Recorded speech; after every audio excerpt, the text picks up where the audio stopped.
The Strait of Hormuz remains a flashpoint in the fragile truce in West Asia. Traffic still remains at a standstill as US President Donald Trump accused Iran of breaching promises. He also warned Tehran against charging a toll. Now, in a series of posts on Truth Social, Trump said that there are reports of Iran charging fees to tankers passing through the Strait of Hormuz. He warned that if Iran is doing this, it must stop immediately. Trump also slammed Iran for doing a very poor job of allowing oil to flow freely through the Strait of Hormuz. Calling it dishonorable, he claimed it was inconsistent with the current agreement. Now, reports say that Iran has proposed a joint toll with Oman for the strait, with the proceedings used to fund its reconstruction efforts after the war. US has opposed the plan, while Trump has warned Iran against taxing the strait. He has been calling for a joint venture to collect tolls in the crucial waterway. Listen to this.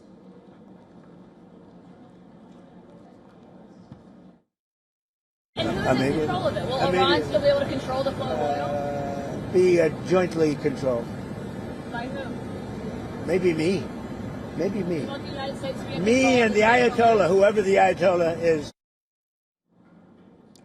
After announcing the 14-day ceasefire, Trump has said again he has floated a similar idea. He suggested the US could make big money by helping the traffic build up and just hanging around to ensure everything goes well. He even put a price tag to it, which is $500 billion. Now, critics argue that Trump's plan could inadvertently legitimize Iran's claims over a waterway traditionally governed by international freedom of navigation laws. By suggesting the US and Iran work together to collect tolls, Trump is effectively acknowledging that a fee system could exist. However, others view Trump's move as an attempt to secure long-term US influence in the region, where it has recently struggled to maintain dominance. Proposing a joint system allows the US to stay involved in the strait's management rather than being completely sidelined if Iran maintains its current chokehold. But any such suggestion of a joint venture may face stiff Iranian resistance. Iranian Supreme Leader Mujtaba Khamenei has stated that Iran will defend its sovereign rights, including total control over Hormuz. Accepting US joint control could be seen as a surrender of that sovereignty. It will also mean giving up on its biggest leverage. Iran used its chokehold on the strait to pressure world economies during this war, causing the worst ever disruption to global energy supplies. Now, the plan may appeal to Iran, who is seeking sanctions relief and reconstruction funds. A joint toll system could provide a steady revenue stream to boost its war-torn economy.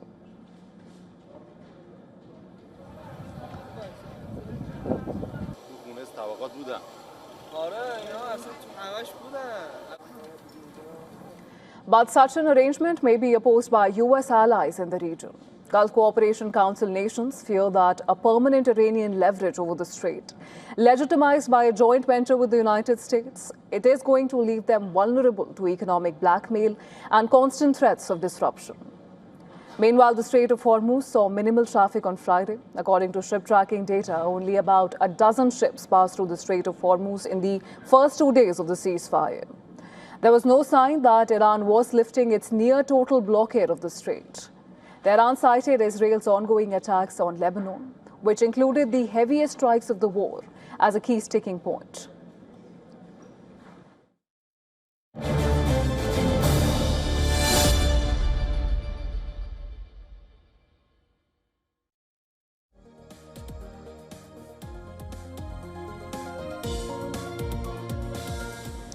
And for more on this, we're now being joined live from Oslo, Norway by Dr. Glenn Diesen. He is a professor of international relations at the University of Southeastern Norway. And we also have with us Mr. Hafez Bouteleb, joining us from Casablanca, Morocco. He's a geopolitics and international relations analyst, AOB crew. Thank you so much both for making time for us. Now, as we have it, the Strait of Hormuz remains a key flashpoint in the fragile truce in West Asia. And now, in a rather interesting turn of events, President Trump has signaled conditional tolerance for Iran's proposed toll on tankers in the Strait of Hormuz. In fact, going so far as to describe it as a potential beautiful thing and a joint venture between US and Iran. Now, Dr. Diesen, is it a beautiful thing, according to you? We would have this kind of waterways open. Indeed, this has been one of the benefits we had over the past decades, because through history there's always been an effort by great powers to control key straits and ports. I mean, this is essentially the rise of the story of the rise of the Western maritime powers.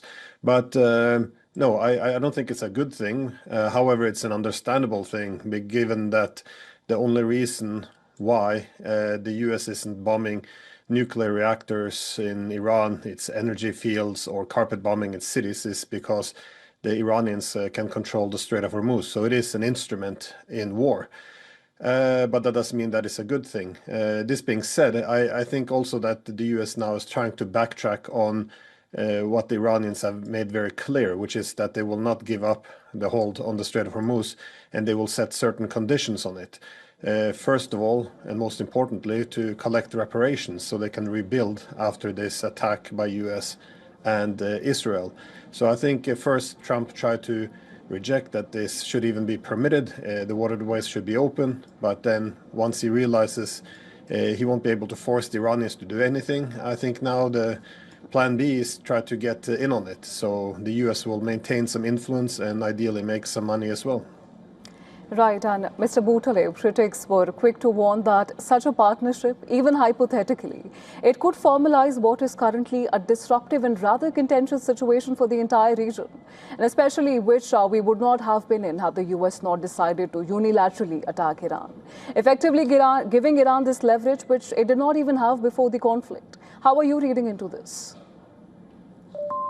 First, a very important thing to state is that such move would be illegal according to the international law of the sea, especially the Montego Bay Treaty, because according to this treaty, none of the neighboring countries, coastal states of a strait are allowed to collect or to charge the ships going through the straits, especially that the fact that Iran based its claims on the Hormuz Strait and their rights on collecting tolls on this Montego Bay Convention, but it is a wrong lecture.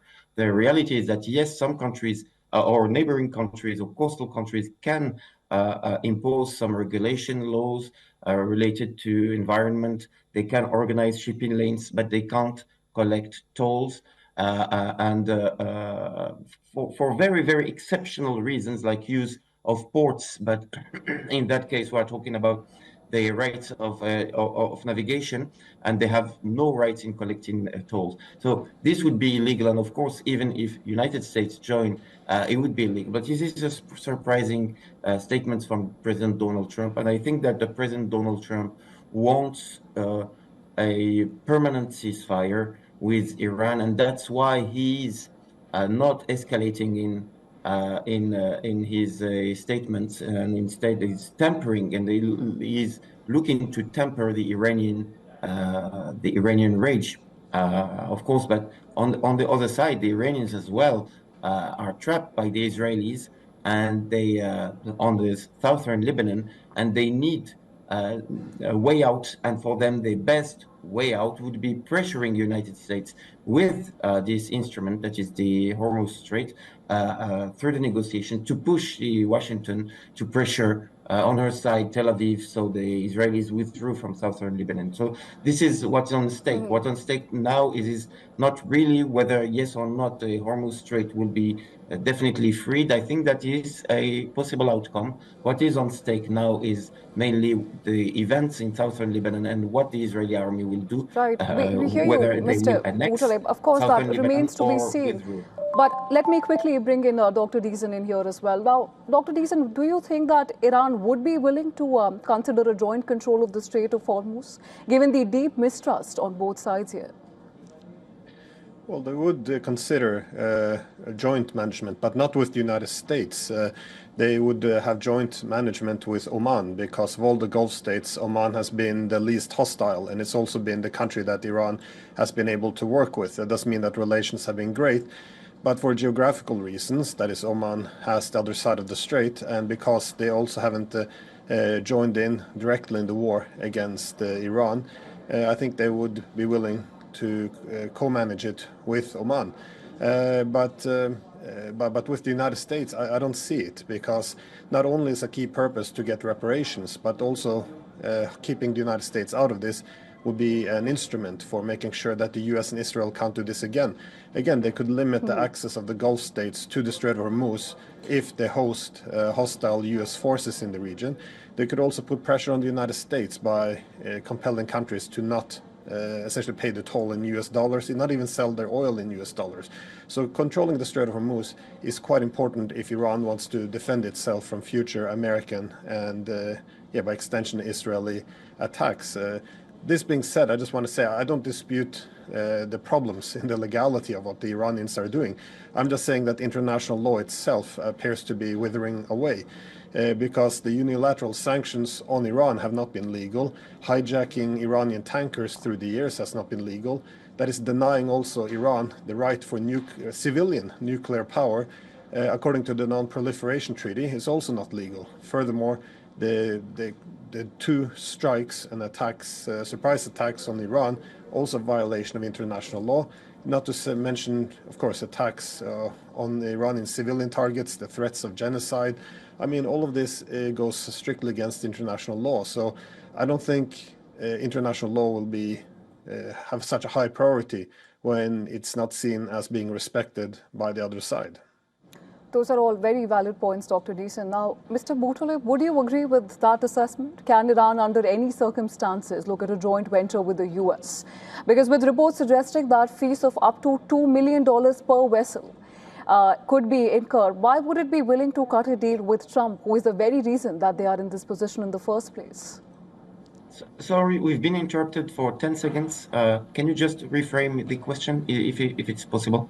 Absolutely. Mr. Boutole, I just want to understand from you, why would Iran be under any circumstance be willing to cut a deal with Trump, who is the reason that they are in this position in the first place? And do you agree with Dr. Deason's assessment of the situation here? No, I'm not very agreeing with the doctor.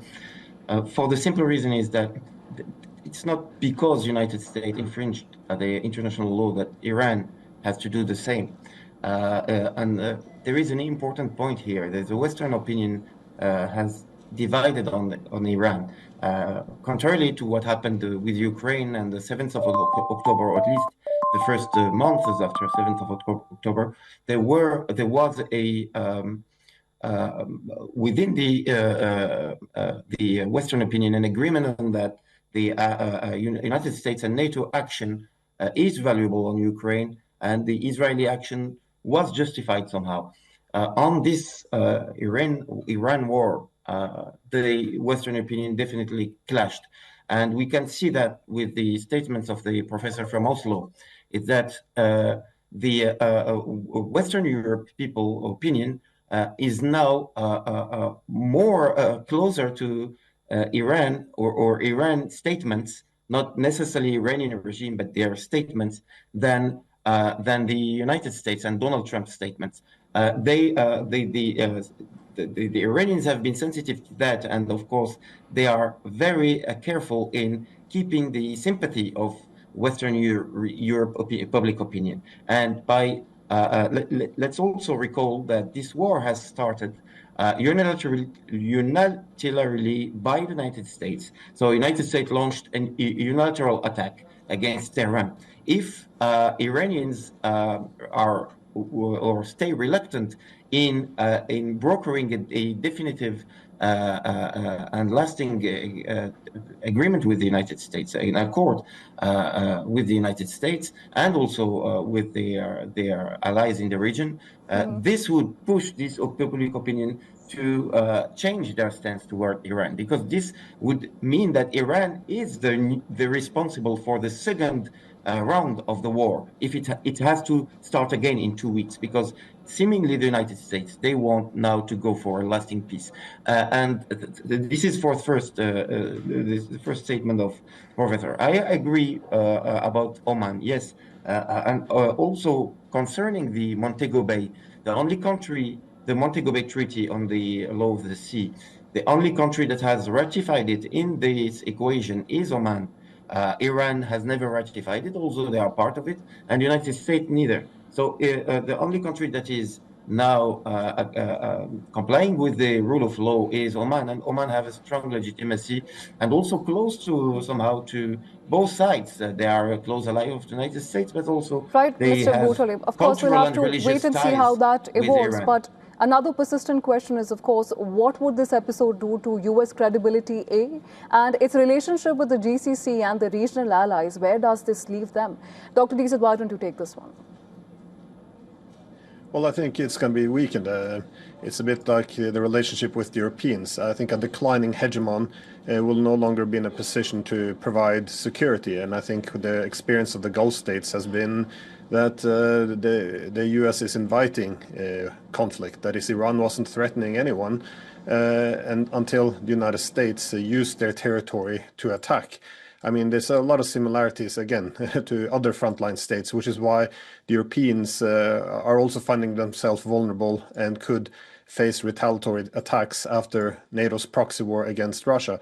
It's also what we're seeing now in East Asia, from South Korea, Taiwan, and Japan, where they have to start to reconsider the relationship they've had with the United States.